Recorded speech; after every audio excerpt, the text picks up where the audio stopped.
Afternoon, folks. We're back for one more attempt at these dunes just round from Luscantire. Today's been a bit of a weird day. Earlier on I had plans, I think I mentioned it in the, I can't remember which video it was, the first or the second one, that I was going to go back to a spot that we'd shot earlier in the week to do a bit more video. And I half got through that this morning, but we were rudely interrupted by a dog walker who put the kibosh on doing any kind of vlogging anyway. I did manage to get some footage from that shoot, but no sort of pieces to camera or anything like that, because as you'll find out later in the video when I explain it, it wasn't good. It wasn't good, put it that way. It was the nastier side of the general public. So keep watching to the end of this video, because it was quite an interesting story, that. But for now, myself and Greg have come back to this dune network just around the corner from Luscantire. Well, it's technically all Luscantire, but Luscantire beach itself, because we think we can maybe eke out another image here. The conditions are a bit better today. We've got a bit of a forecast for some hopefully breaking clouds later on towards sunset, so I'm going to try and find something a little bit different to what I was shooting earlier on in the week here, hopefully with a bit of light. So yeah, I'm going to start painstakingly making my way through these dunes and see if I can find something that grabs me. So perhaps on the earlier video when I was here, I didn't really explain very well some of my thought processes. I'm walking through these dunes. Now you can see here, I mean, there's footprints everywhere. So a big key to shooting in this area is obviously to make sure that you get here early and to find compositions where, you know, they're nice and clean and they've not been trodden on. The thing that I found here visiting the second time is that I think there must have been a particularly windy period of weather before we came, because the sand is sort of piled up in a way where it doesn't really allow for the sort of compositions that I had in my mind from when I came here previously. There was a lot more undulation in these dunes than I'm finding at the moment, and these sort of sand patterns, they're not quite as attractive as I remember them. So what I'm probably going to have to do again today is just walk out onto the fringes here, just on the edge of the dunes, to find a cleaner composition, because within this dune network you can see here there's footprints everywhere. So it's a little bit of a tricky sort of balancing act. But you can see here, if I just get a bit closer to some of these grasses, you can see just how much sand is piled up on top of the grasses. So it's a little bit tricky. The other thing you need to remember when you're working with these foregrounds is a bit like when you're shooting with snow, is that you don't want to walk through the scene and trod any footprints through the scene, and you don't want to sort of ruin it for anyone else really who might come behind you. The problem I'm having at the minute is this is the sort of general view that I want to shoot, but a lot of these patterns tend to be pointing straight towards that hill. I want to try and find a couple that are perhaps a little bit more off center and aren't so much in a straight line, just to make the image a little bit more dynamic. Because I think, you know, the image can look a bit static if everything's just a bit square on. So I'm going to keep exploring here. I'm seeing one or two things that have got a bit of potential, so hopefully I should find something pretty soon.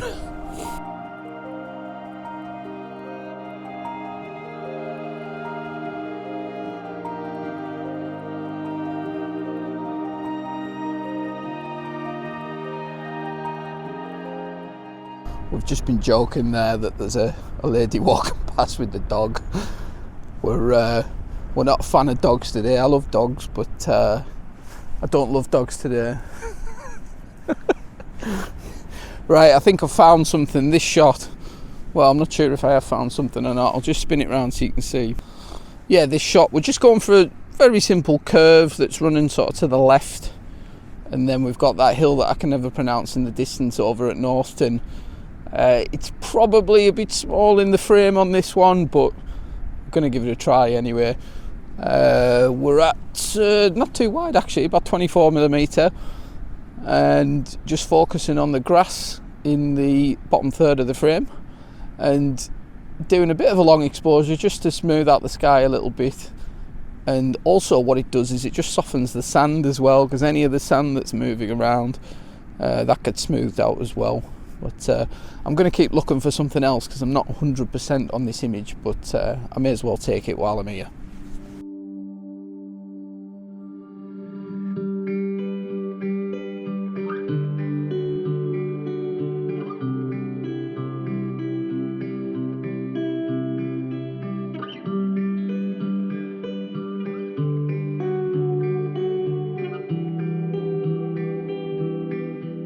Right, I'm having a little bit of a tricky time here finding something else. Greg's just reminded me there, as we walked past, of a shot that I took previously.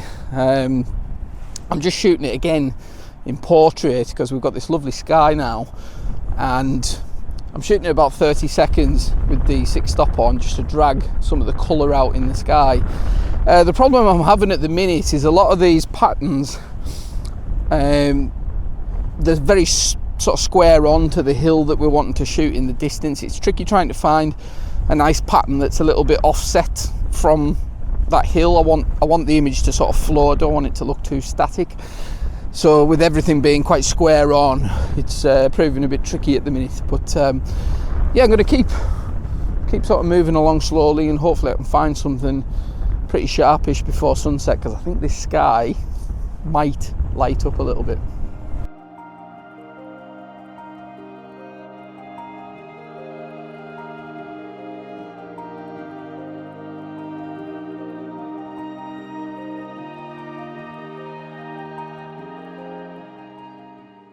The colour starting to kick off a little bit, and I've just got to be a bit careful I don't go into headless chicken mode here. I've just been working my way slowly along these little ridges again, and I've took a series of shots there, 2 or 3 in portrait format. Not 100% sure I'm happy with them. I feel like I'm kind of rushing a little bit now with the light. This last one here I think looks like the strongest composition.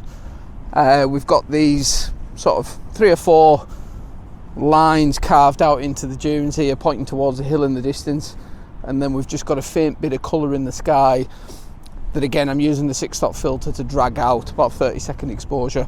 So we'll have to see how this one turns out, but it looks pretty good on the back of the camera anyway.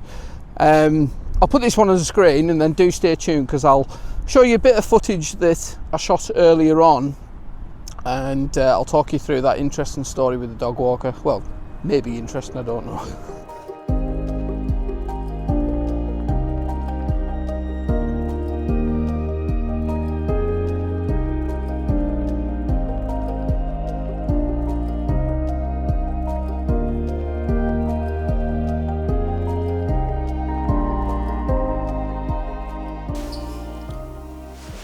Bit of dust. Am I in focus? Right, I must get some better lighting in here. It's a bit dark. As you can probably tell, I'm in the gallery now. I'm not actually at Harris at all. I thought it'd be a bit easier doing this piece to camera here, and also give me a little bit of time to figure out if I was even going to put this in the video at all. But in the end, I thought I better had, because it'll give a bit more context to some of the stuff that you saw in the second vlog, where we were shooting that lovely sand patch. Absolutely amazing patch of sand there. All the time I've been doing photography, I've never seen anything quite like it. It's almost as if someone had been there and sort of sculpted it by hand. Really incredible place. So really wanted to do a vlog from there. We actually went there 4 times. The first time we went, we had crap light. Second time we went, we had some decent light but no video. Third time we went, which was in the second vlog, conditions were good, but I'd mentioned a dog had ran through the foreground, so we couldn't do it. So we went back for a fourth occasion to try and get some footage. So onto this dog walker story now. Hopefully I don't disappoint you too much with this. If you're expecting a Hollywood blockbuster here, then I'll probably turn off now. But I thought I'd tell you this story because probably a lot of you watching this will probably relate to this and had similar experiences as well. But yeah, so we're at this beach now. For context, this is a big long beach. It's probably, well, you can see from this little bit of footage here, it's got to be 700-800 yards long, and where we're shooting at is right at the end of this beach. So when you get to there, you've got to turn around and go back. So we've been at this spot for about 20 minutes, half an hour, and I've done a bit of B-roll footage, which you've seen in the second video. I had to borrow a little bit. But no talking head stuff, no sort of walking through compositions or anything like that. So I had quite a lot of stuff still to do. And I also wanted to do a little bit around some close-up photography of the sand patterns. I'll show you one of those images here. Really lovely, amazing patterns to work with. So anyway, we're shooting away, and I've still got a bit to do. And out the corner of my eye, I can see a couple of dog walkers coming up the beach. And I looked across at Dem and Greg and sort of half joking, I says, here is this dog to come and ruin it again. It was all very light-hearted, no problem. So as they're getting closer to us, I can sort of sense something's not quite right here. So what I'll do is I'll move the tripod round into a position where it kind of shows that we're trying to do something. Now, I've had dogs in the past. I absolutely love them to bits. This definitely isn't a dog thing, but if I was a dog owner in that position, and maybe I'm granting people a little bit too much common sense here, but if I was a dog owner in that position and I could see people, 3 tripods pointing the camera at something, I'd probably just leave them to it, and I'd maybe steer the dogs away from that area. But anyway, so by this point, this guy is about 30 yards away, and he's got one of those rubberized ball lobber things. Now, what happened after this point made me think that this has been done deliberately, and he's probably done this to other photographers before. So rather than lob the ball into the ocean of space behind us, he lobs it straight into that patch that we're shooting. Now, forget the photography, just basic common decency and respect for people's, personal space. Why would you do that? So he lobs the ball into this patch. The dogs run through it, of course, no fault of the dogs, and it's game over after that because all the patterns are ruined. So in hindsight, could I have done things differently? Could I have maybe preemptively gone over to this guy and said, look, would you mind keeping your dogs away from what we're doing? Yeah, maybe I could have done that. But I didn't. I just maybe granted this guy a bit too much common sense. So anyway, I curse quite loudly. I just go, oh, for fuck's sake, you can imagine. But I don't do it at this guy. At this point, I've not addressed this guy directly at all. So what made me think he'd done it deliberately was he was straight over to me, right in my face, really aggressive. What's the problem? What's your problem? All this sort of stuff. Very, very mouthy. And as you can imagine, I wasn't best pleased. So I'll spare you the expletives, but basically I sort of said to him, look, there's an ocean of space behind us. Why have you lobbed your ball into what we're doing? You can clearly see we're trying to do some work here. So it escalated from there. And this guy was really, really quite aggressive and quite insulting. There was a lot of, I wasn't throwing any names at this guy at this point, but he was being quite insulting to the point where, through various things in my past, I've got a fair bit of experience dealing with these sort of situations, and normally it's the quietest people that you need to worry about, not people like this guy. He was very loud, so there was no immediate sort of physical threat, but he was still pushing his luck. There was a lot of insults going around, and if this had been 10 years ago and it was me with less responsibilities, this argument would have gone a very different way. But anyway, I can see this guy's a bit of an idiot, just wants an argument, so I tried to de-escalate the situation a little. I withdraw a little bit. He then starts on Dem and Greg.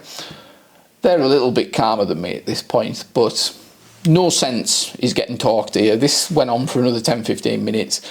Loads of abuse. The guy's had his fill, so he turns around, walks up the beach. And this is where it got funny, because he got about 200 yards up the beach, and he looked, I think it was aimed at my mate Dem, who hadn't said anything at this point really. Lovely lad Dem. He shouts the C word at my mate. Now that's, for most people, that's a tipping point. And anyway, Dem, I mean, this was hilarious because it was like anger in slow motion. So we're all in wellies, and this sand, it's quite soft sand, so it's quite hard to sort of get across.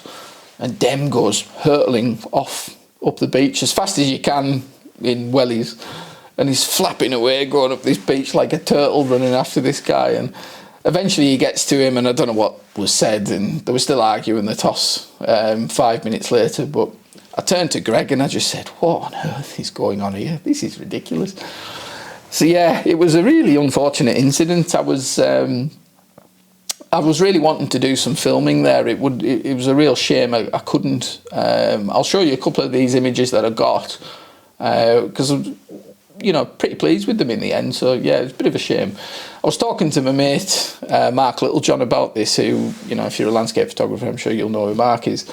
Mark's a Scotsman, and he recently moved back to Scotland, and he's a dog owner, and always running his dogs on the beach. And I said to him, I said, Mark, am I getting this wrong here? Am I out, you know, unreasonable? And he's saying no. He says, but what Mark did say, and he got it in one here, he said, that isn't a local. He said, that's someone who's moved there with a bit of money and a bit of entitlement. And he was absolutely right, because this guy wasn't a Scot. He was English. Driving a flash BM, just fit the bill down to a T. And I only had to speak to Mark for a couple of minutes, and he clocked what had happened straight away without even being there.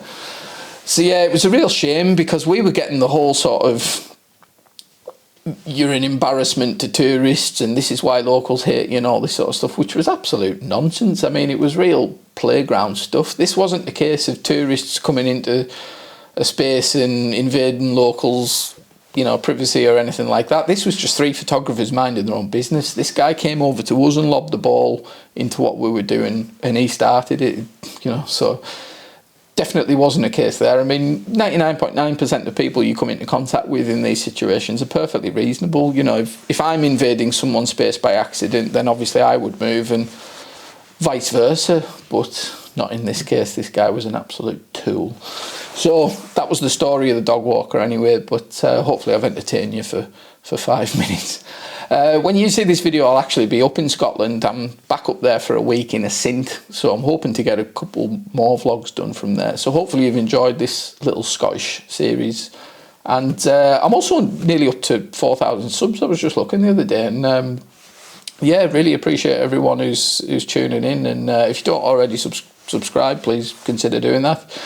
I feel like I've only been on here 5 minutes, but yeah, I appreciate everyone's feedback and views. So keep liking and subscribing, and I'll see you when I come back from Scotland.